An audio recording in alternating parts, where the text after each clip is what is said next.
सबसे पहले अगर आप देखें, यह है सुप्रीम कोर्ट की बिल्डिंग। सत्य, अगर आप थोड़ा सा आगे आए मेरे साथ, तो दिखा पाएंगे अपने दर्शकों को कि आखिरकार इस समय ये सुप्रीम कोर्ट है, यानी सुप्रीम अदालत है नेपाल की। और पार्लियामेंट के अलावा जिन बड़ी महत्वपूर्ण बिल्डिंगों को, संस्थानों को जलाया गया है, फिर प्रदर्शनकारियों ने जिनको नुकसान पहुंचाया, उसमें सुप्रीम कोर्ट भी महत्वपूर्ण था। अगर आप देखें कि लगातार यहाँ पर भी ये supreme court premises, main premises है जिसको जलाया गया था। यहाँ पर गाड़ियां हो, आप कह सकते कोर्ट रूम हो, रिकॉर्ड रूम्स हो, को जला दिया गया है। और आलम यह है कि अब भी इस पर आग पर काबू पाया नहीं गया। अगर आप देखें कि अब भी धुआं निकलता हुआ नजर आ जाएगा। फायर ब्रिगेड की गाड़ियां अब भी खड़ी हैं, कोशिश कर रहे हैं कि जल्दी से जल्दी इस पर काबू पाया जा सके, लेकिन अब भी इस जगहों पर, इन इलाकों के अंदर आग पर काबू पाने की जो कश्मकश है वो चल रही है। दूसरा अगर आप देखें, ये अटॉर्नी जनरल का ऑफिस है जहां मैं मौजूद हूं, यानी दोनों ऑफिस जो है वो साथ साथ है। अटॉर्नी जनरल के ऑफिस में आप देखिए कि यहां पर भी बसेस और इसके अलावा जो वाहन है, उसके साथ साथ जो कोर्ट रूम के अंदर की जो तस्वीरें हैं वो भी मैं आपको दिखाऊंगा। लेकिन अगर आप पहले बाहर की तस्वीरें मैं आपको दिखाता हूं। ये देखिए, जो यहाँ की सरकारी संपत्ति थी उसको भी नुकसान पहुंचा। हालांकि देखिए, प्रदर्शनकारी उस समय हजारों की संख्या में नेहा यहाँ पहुंचे थे, तो ऐसे में किसी भी सिक्योरिटी ऑफिशियल के लिए या फिर लोगों के लिए उनको रोक पाना बहुत मुश्किल है। पूरे देश के अंदर, खासतौर पर काठमांडू में ये तस्वीरें आम थी। अब मैं आपको ये तस्वीरें दिखाता हूँ, जो तस्वीरें हम अपने दर्शकों को दिखा रहे हैं। ये रिकॉर्ड रूम है जहां पर लगातार एक काम चल रहा है। हालांकि हमने इनसे जब बात की तो इन्होंने बताया कि अब से कई फाइलें हैं, कई महत्वपूर्ण दस्तावेज हैं, डाटाबेस हैं, वो लगातार यहां से आप कह सकते हैं जल चुका है। तो बहुत दिक्कत होगी चीजों को सुचारू रूप से करने में, और उसके बाद ही कुछ किया जा सकेगा। देखिए, अब भी यहाँ से जो सामान है, जो मलबा है, उसको हटाने के काम चल रहा है। एक और चीज मैं आपको दिखाने की कोशिश करता हूँ। सत्य, अगर आप इधर दिखा सके, ये सुप्रीम कोर्ट के जजेस का और उनका एक ऑडिटोरियम है जहां पर अक्सर उनकी प्रेस कॉन्फ्रेंसेज या फिर आप कह सकते हैं कि उनकी बातचीत होती थी। और अगर आप देखें इसके हालात क्या हैं, हालांकि देखिए इसको लॉक कर दिया। अच्छा, इसको ऐसे खोलना है, कोशिश। अच्छा, ये हमें खोल के दिखाने की कोशिश कर रहे हैं कि आखिरकार यहाँ के ताजा, इसको भी पूरी तरीके से आप कह सकते हैं आग लगा दी गई थी। और ये आलम हर जगह इसी तरीके का, हमने कोशिश की, लेकिन आइए, खुल गया है। आइए सत्य, अगर आप दिखा सके, ये देखिए, ये है वो जगह जहां पर अगर आप देखें कि इसको कैसे जला दिया गया पूरी तरीके से। इन इलाकों में अगर आप ये देखें, ये वो महत्वपूर्ण बिल्डिंगें होती हैं किसी भी देश के लिए जहां से उनकी कानून व्यवस्था चलती है, और कानून व्यवस्था के साथ साथ वहां पर किस तरीके की आगे के काम चलेंगे उनको यहां से तय किया जाता है। लेकिन शायद मुझे लगता है कि हर संस्थान में इसी तरीके का नजारा हमें देखने को मिल रहा है। हर जगह जहां हम जा रहे हैं वहां पर इसी तरीके की तस्वीरें हमें मिल रही है। ये सुप्रीम कोर्ट है, यानी यहाँ की सबसे बड़ी कोर्ट, और उसके आसपास, यानी उस सुप्रीम कोर्ट में कैसे नजारे, ये हम अपने दर्शकों तक पहुंचा रहे हैं। बीरगंज नगर निगम दफ्तर के हम पीछे की तरफ इस वक्त आ गए हैं। जो पीछे की तरफ जो तमाम निगम की गाड़ियां लगी हुई थी उसकी तस्वीर हम दिखा रहे हैं। यहाँ दर्जन भर गाड़ियां जो हैं वो यहाँ लगी हुई थी उस दिन, 2 रोज़ पहले, जब प्रदर्शनकारी इस पूरे दफ्तर में घुस आए थे। और जो नगर निगम के दफ्तर को तो उन लोगों ने पूरा तहस नहस करके जला दिया, लेकिन पीछे जो गाड़ियां खड़ी थी दफ्तर के पीछे, तमाम गाड़ियों में जो है ज़बरदस्त आगजनी की गई है और सब गाड़ियों को जो है पूरी तरीके से जला दिया गया। आप यहाँ पर देख सकते हैं लाइन से, यहाँ पर जितनी भी गाड़ियाँ थी नगर निगम की, एक एक करके आप सिर्फ देखते जाइए।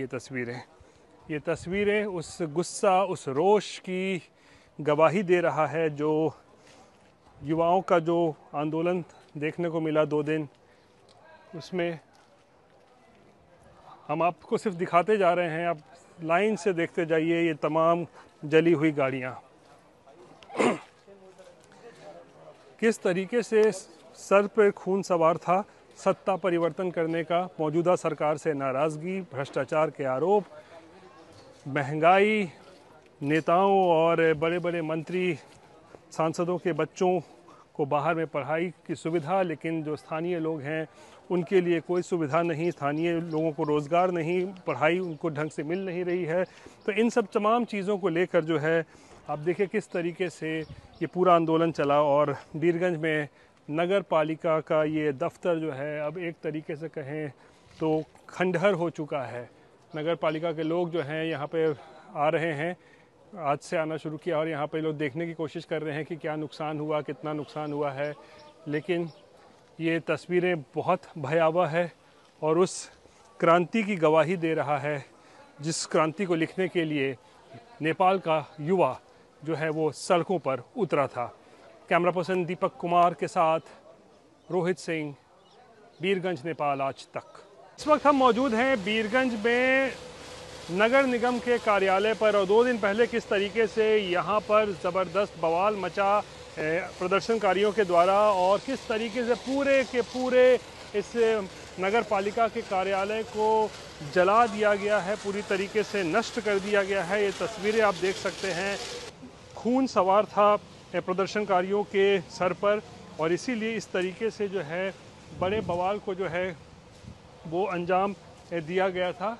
ये सब देखिए, ये सब अलग अलग जो कमरे हैं इस नगर निगम कार्यालय के, म्यूनसिपैलिटी का दफ्तर जिसे कहा जाता है, देखिए सब कुछ भी यहाँ नहीं बचा हुआ है, सब कुछ जल के खाक हो चुका है। चलिए, आप लोग क्या सफाई करवा रहे हैं क्या इसको? सफाई करवा रहे हैं, बार सफाई करा रहे हैं, अंदर सफाई नहीं करा रहे हैं। अंदर के इसको जायजा लिया जाएगा, उसके बाद सब कुछ नष्ट हो गया है, सब कुछ नष्ट हो गया, कुछ नहीं बचा है, एक पेपर एक फाइल भी नहीं बचा हुआ है, कुछ नहीं बचा हुआ है। ऊपर में वो था कि योजना शाखा, जैसे नक्शा बनाने वाला, घर का स्ट्रक्चर, वो है इंजीनियरिंग शाखा था उसमें, वो भी सब जल कर नष्ट हो गया है। टॉयलेट तक नहीं छोड़ा गया है, सब कुछ जल के नष्ट हो गया है। यहाँ भी देखिए ज़रूरी कुछ कागजात जो हैं वो ये Birgunj municipality proposal for Meena Bazaar development committee का कुछ रिपोर्ट है, ये सब भी देखिए किस तरीके से यहाँ पे नष्ट किया गया है। ऊपर चल के हम देखने की कोशिश करते हैं कि ऊपर क्या हालात हैं। देखिए, इस नगर निगम के दफ्तर के फर्स्ट फ्लोर पर हम अब इस वक्त पहुंच चुके हैं, और यहाँ पर देखिए क्या हाल है। फर्नीचर्स जो हैं, टेबल कुर्सियाँ, सब चीज़ को जो है तोड़ फोड़ कर दिया गया है।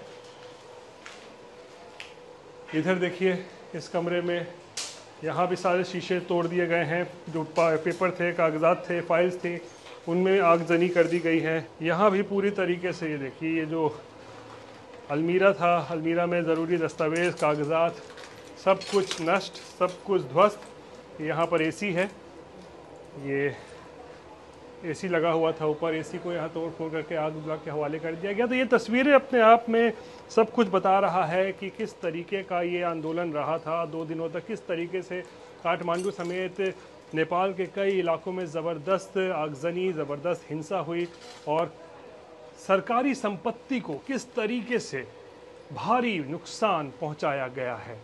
कैमरा पर्सन दीपक कुमार के साथ रोहित सिंह, बीरगंज, नेपाल आज तक। तो हम इस वक्त पहुंचे हैं शेर बहादुर देवबा के नेपाल के धनगढ़ी स्थित मकान पे। जी हाँ, ये वो शख्स हैं जो 5 बार नेपाली कांग्रेस के नेता भी हैं, 5 बार प्रधानमंत्री रह चुके हैं, और उनके घर के भीतर का हाल हम आपको दिखा रहे हैं।